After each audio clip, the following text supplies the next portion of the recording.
Hi there, my name is John Green, and this is Crash Course World History. Today we're going to talk about Egypt. No, not that Egypt. Older,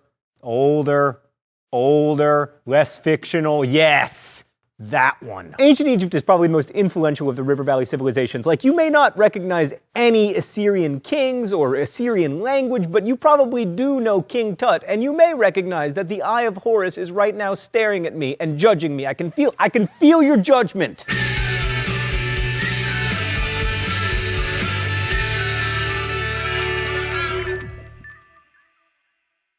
When we think of ancient civilizations, we think of Egypt. There are a few reasons for this, like the fact that the pyramids are the last man standing among the 7 ancient wonders of the world. But more importantly, ancient Egyptian civilization lasted from 3000 BCE to 332 BCE. That's a period that historians call a long, and I will remind you, it is not cursing if I'm talking about donkeys. So there are many approaches to the study of history. You can view history as a millennia-long conversation about philosophy, or as clashes between great men, or you can see history through the lens of traditionally neglected populations like women, or indigenous peoples, or slaves, and we're going to try to take many approaches to our study of history during Crash Course. Mr. Green, which approach is right? I mean, for the test. Oh, me from the past. Remember how you spent all of 3rd year French writing notes back and forth to that girl and she eventually agreed to go out with you and you did make it to 2nd base, but now you can hardly parle un mot de français? Historical lenses are like that, my friend. With every choice, something is gained and something is lost. Right, so in discussing agriculture and early river valley civilizations, we've been approaching history through the lens of resource distribution and geography. And just as the violent and capricious Tigris and Euphrates rivers shaped the worldview of early Mesopotamians, the Nile shaped the worldview of the Egyptians. Let's go to the thought bubble. The Nile was regular, navigable, and benign, making for one of the safest and richest agricultural areas in the world. Each summer, the river flooded the fields at precisely the right time, leaving behind nutrient-rich silt for planting season. Planting was so easy that Egyptians just tossed seeds around the silty earth and then let their cattle or pigs walk on it to press the seeds into the ground, and then boom, grain and figs and wheat and pomegranates and melons and joy.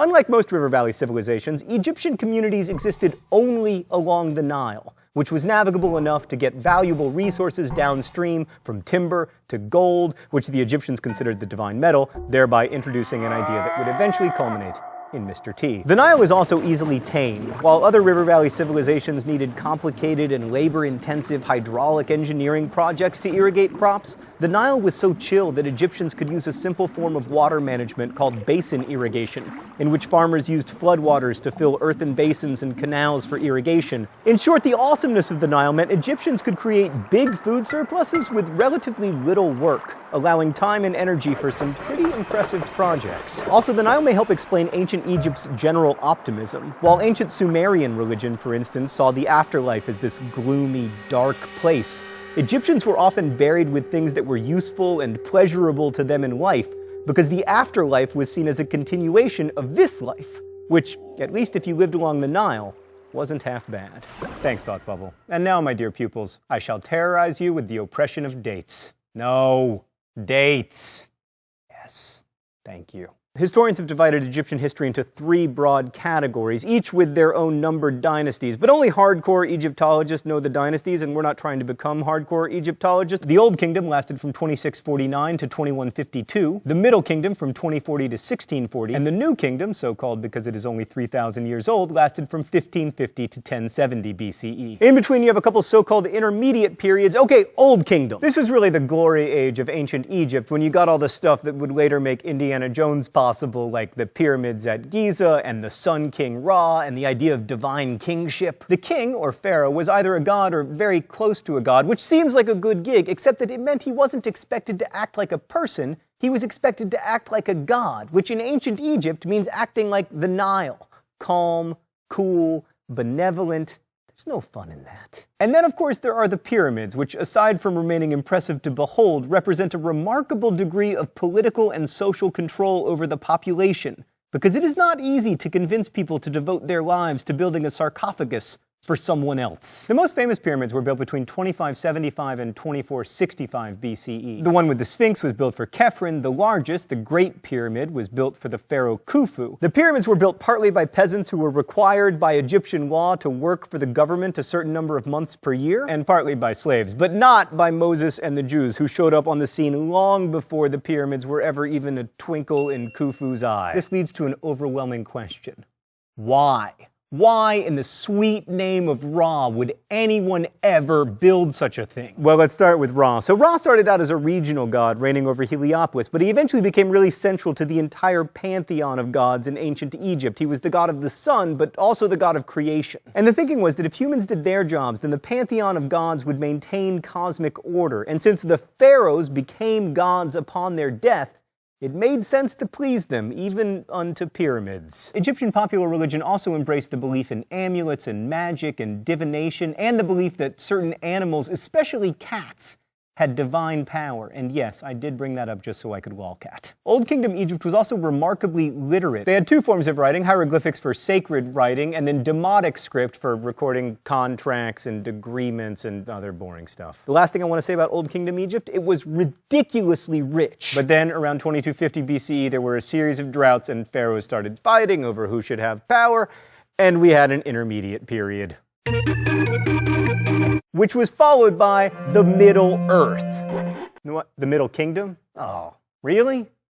That's a bummer, Stan. I want it to be the Middle Earth. How awesome would that be? Like right in the middle of Egyptian history, there were hobbits. So the Middle Kingdom, which apparently had no hobbits, restored pharaonic rule in 2040 BCE, but with some distinct changes. First, the new rulers were outsiders from downriver in Nubia. Second, they fostered a new pantheon of gods, the star of which was Amen, which means hidden. So here's a little lesson from history. Hidden gods tend to do well because they're omnipresent. So Amen eventually merged with Ra to form the god Amen-Ra, who was like the best god ever, and all the Middle Kingdom pharaohs made temples for him and devoted all of their surplus to his glory. The Middle Kingdom also developed an interest in conquering, specifically the new pharaoh's homeland of Nubia, and they developed a side interest in getting conquered, specifically by the Semitic peoples from the Levant. They were able to conquer much of Egypt using superior military technology like bronze weapons and compound bows and chariots of fire. What?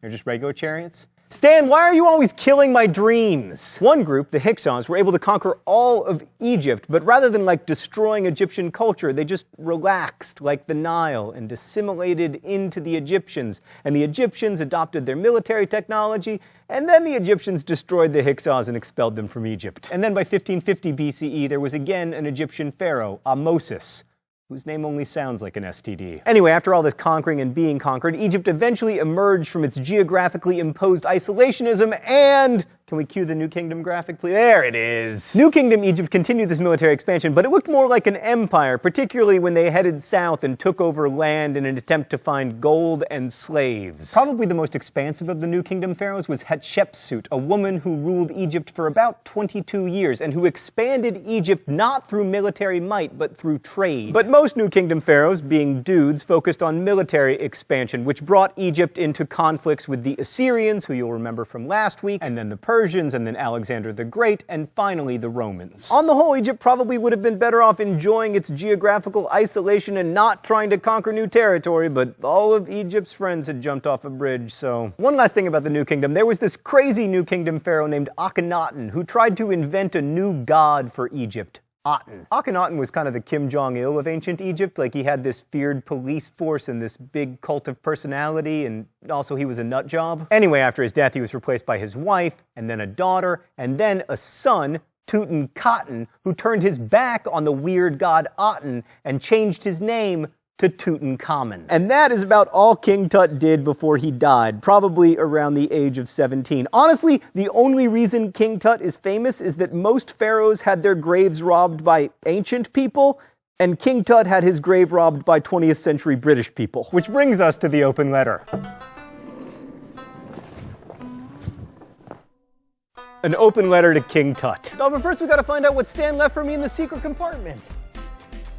It's a pen. I don't... Ah! The shock pen! Stan!